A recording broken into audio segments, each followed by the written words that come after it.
ఉన్నారు. చూడు చైతన్య, మన దండరాజు గారు 100 రోడ్డు మీద గాంధీ బొమ్మలు అంటాడు.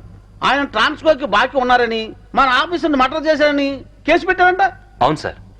మంత్రిగా నేను చెప్తున్నాను, ముందు కేసు విత్డ్రా చేసుకో, ఆ తర్వాత పవర్ ప్లాంట్ శాంక్షన్ చేయి, అందరికీ మంచిది, సరేనా? సరే సార్, ఆ విషయం మీ లెటర్ హెడ్ మీద రాసి సంతకం చేసి ఇవ్వండి. దేనికి? పేపర్లో వేసి మీకు ఓట్లేసిన ప్రజల దగ్గర పర్మిషన్ తీసుకోవడానికి. చూడు ఐఏఎస్, రెచ్చిపోబోక, నీ ఇవ్వ నీకు ఇప్పిస్తాను, తీసుకో. ఐఏఎస్ అంటే ఇండియన్ అడ్మినిస్ట్రేటివ్ సర్వీస్, అంతేకాని ఇండియన్ అవినీతి సర్వీస్ కాదు. నన్ను ఇంగ్లీష్ లో దొరుకుతావా? నీ అంతు చూస్తా, నిన్ను చక్కెరకి మన్యాలు పట్టిస్తా. ఇంకొక మాట మాట్లాడమంటే నీ నాలుక కోసేస్తాను.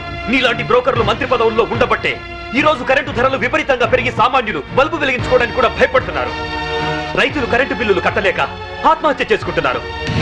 నిజాయితీగా మీ ప్రభుత్వం ఫ్యాక్టరీ యజమానుల దగ్గర కరెంటు బిల్లులు వసూలు చేస్తూ ఎలక్ట్రికల్ పోల్స్ మీద వైర్లు వేసి కరెంటు దోచుకునే వాళ్లను గుండె ధైర్యంతో పట్టుకోగలిగితే ట్రాన్స్కోకు లాభాల మాట అటుచితే నష్టం మట్టుకు ఉండదు. అక్కడేమో స్పాట్ బిల్లింగ్లు అంటూ మనం ప్రజల పుస్తలమ్మించి నిర్దాక్షిణ్యంగా బిల్లులు వసూలు చేస్తున్నాం. ఏంటయ్యా ఎండు మిరపకాయలు తిన్న కాకిలాగా తెగరుస్తున్నావు? నేను అసలే మంత్రిని, నేను తలుచుకుంటే ఈ క్షణంలోనే నిన్ను సస్పెండ్ చేస్తా.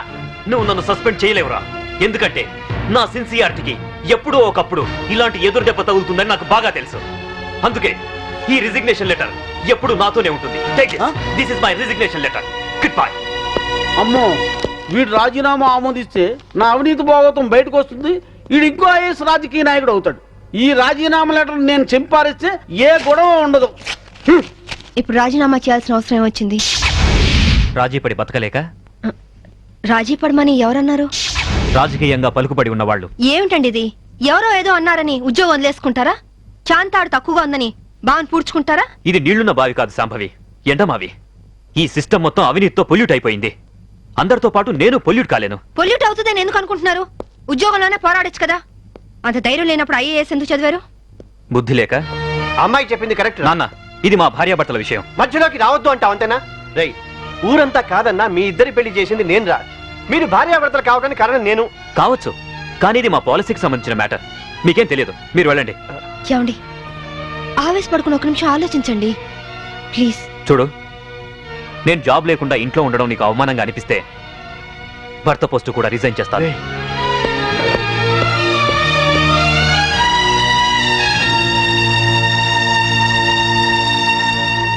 లోయర్ కోర్టు తీర్పును మరియు ఈ కేసుకు సంబంధించిన సాక్ష్యాధారాలను పరిశీలించిన మీదట ఈ వ్యక్తే నేరస్తులను రుజువైంది. కానీ ఇతని మానసిక పరిస్థితి బాగోలేనందున ఈ వ్యక్తిని మానసిక చికిత్సాలయంలో ఉంచి శిక్షాకాలను పూర్తి చేయవలసిందిగా ఈ కోర్టు తీర్పు ఇవ్వడమైంది.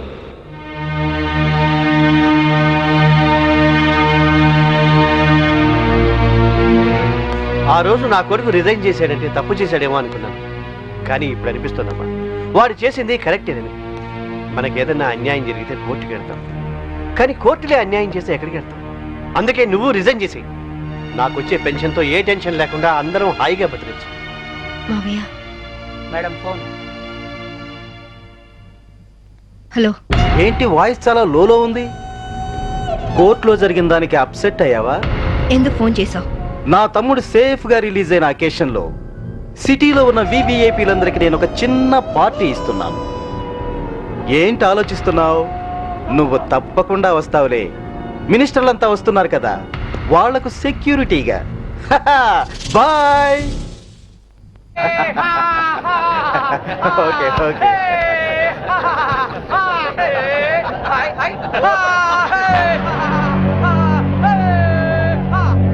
రామ్మా శాంభవి, నమస్తే. ఏంటి ఆలోచిస్తున్నావు? మెంటల్ హాస్పిటల్లో ఉండాల్సిన మా తమ్ముడు ఇక్కడ బర్త్డే సెలబ్రేషన్ చేసుకుంటున్నాడేంటని కదా. దట్ ఈస్ ధన్రాజ్, ఈ సిటీకే రాజుని.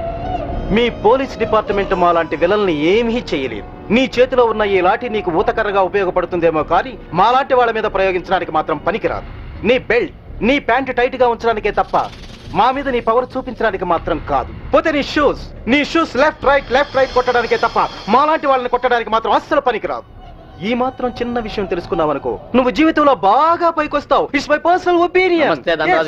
మినిస్టర్ గారు నమస్తే. ఇప్పుడు కేక్ కోసే కార్యక్రమం మొదలవుతుంది. బాబు, నువ్వు కేక్ కోసి మీ అన్నయ్య గారు నోట్లు పెట్టమ్మా.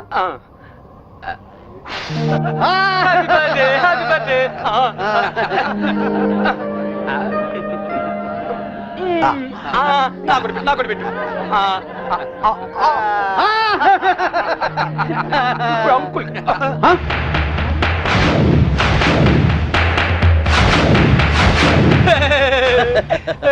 మీరేం ఫీల్ అవ్వద్దండి, పాపం పిచ్చోడు కదా. మీ కార్యక్రమం మీరు కానివ్వండి. కానివ్వండి. Good uncle good uncle uncle మరే నాకు ఆ బెల్ట్ కావాలి. అమ్మో అంకుల్ నేను తీసుకొస్తాను కదమ్మా, నేను తీసుకొస్తానుగా. కూల్ డౌన్ అమ్మా సామి, కూల్ డౌన్. అసలే బర్త్డే బాబు, అందులోనూ పిచ్చోడు. కొంచెం బెల్ట్ అమ్మా.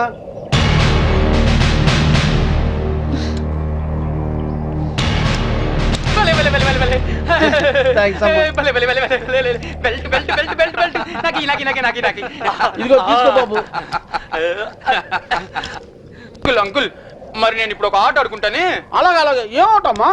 నేను ఎవరినైతే ముట్టుకుంటాను వాళ్ళు షర్ట్ తిప్పి డాన్స్ చేయాలి. సత్తేనా ప్యాంటు కూడానా? షర్ట్ ఒకటి చాలు. వీళ్ళందరూ చెప్పు. అలాగే ఇగో చిన్నోడు ఏదో ముచ్చలు పడుతున్నాడు, కొంచెం కోఆపరేట్ చేయండి.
Inspector, yes madam. పిచ్చి ముదిరి పైనుంచి కింద దూకి చచ్చాడని ఎఫ్ఐఆర్ రాసుకోండి. Okay madam. దానికి సాక్ష్యం ఈ మినిస్టరే. ఇతని దగ్గర కూడా సాక్షి సంతకం తీసుకోండి. అలాగే మేడం. మిస్టర్ ధనరాజ్, ఇందాక ఏమన్నా? పోలీస్ బెల్ట్ ప్యాంటు జారిపోకుండా ఉండడానిక? చూసావుగా, తట్టో నుంచి జారిపోయిన నీ తమ్ముణ్ణి ఉరి తీసే అంత పవర్ ఈ బెల్ట్ కుంది. సిన్సియర్ గా డ్యూటీ చేసే police officer cap, belt, shoe కూడా సిన్సియర్ గా డ్యూటీ చేస్తాయి. అది మా police power. Minded. Vigilance officer భార్యను చంపినందుకు నీ తమ్ముడు చచ్చాడు. విజిలెన్స్ ఆఫీసర్ నువ్వే చంపావని కేసు రీఓపెన్ చేస్తున్నాను. Count your days, count your days. తమ్ముడు, మీ తమ్ముడు గారు చనిపోతే మీరు దండలేసుకున్నారండి బాబు గారు. ఇన్నాళ్ళు ఏం చేసినా నలుగురు కలిసే చేసేవాళ్ళు. మాలో ఏ ఒక్కడు చచ్చినా అందరూ చచ్చినట్టే లెక్క. అదేంటి, పాడలు కూడా ఎక్కుతారా మీరు? పాడే కదయ్యా, చితి కూడా ఎక్కుతాం. మీ తమ్ముడితో పాటు మీరందరూ చితిలో కాలిపోతారా? అవును. అప్పటికి కానీ దేశం బాగుపడదు. అయ్యగారు, నేను అన్నది మీరందరూ కాలిపోతే మీ తమ్ముడు గారిని చంపిన ఆ శాంభవిని కాల్చేదెవరు? మీ తమ్ముడి గారి ఆత్మకు శాంతి కలిగించేదెవరండి? నిజమే. ఆ శాంభవి అంత చూడాలి. అది మొగుడికి కొడుక్కి దూరమై కుమిలి కుమిలి ఏడవాలి, కుళ్ళి కుళ్ళి చావాలి. తీయండి దండలు. ఎలా సింహాజీ? అయ్యా, నీకిద్దరు కొడుకులు అన్నావు కదా? అవునండి. వాళ్ళు ఏమైనా పైకి వచ్చారా? నిన్నే చిన్నోడు కొట్టాని పైకి వచ్చాడండి. ఏంటి? హాయ్ అక్క, wish you a very happy married life. Thank you. Happy married life బావ గారు. కూర్చోగిర్తి. మరి నాకు చెప్పవే? నీ పెళ్ళైనప్పుడు చెప్తాను. నా పిల్ల ఎప్పుడు అవుతుంది? నువ్వు పెద్దయినప్పుడు.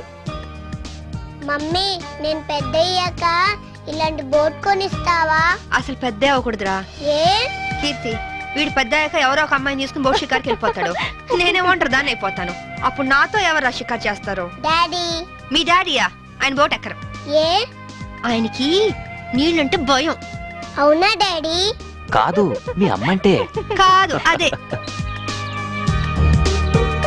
శాంభవి, వస్తున్నా. ఈరోజు మనం షికార్కి వెళ్తున్నాం. కార్లోనా? కాదు, బోట్లో. బోట్లోనా? మీకు పడవ ప్రయాణం పడదు కదా? అలవాటు చేసుకుంటాను నీకోసం. సాయంత్రం బాబు నేను రెడీగా ఉంటాం, సరేనా? అక్క మళ్ళీ మీ ఇద్దరి మధ్య బాబెందుకు? నేను చూసుకుంటాను కదా, మీరు వెళ్ళండి. నువ్వు చూసుకుంటావా? ఒక్క రోజైనా బాబుతో సరదాగా గడిపే ఛాన్స్ నాకు ఇవ్వక్క ప్లీజ్. కాదనుకు, మళ్ళీ బావగారి మూడ్స్ మారిపోతాయి. అది కరెక్టే.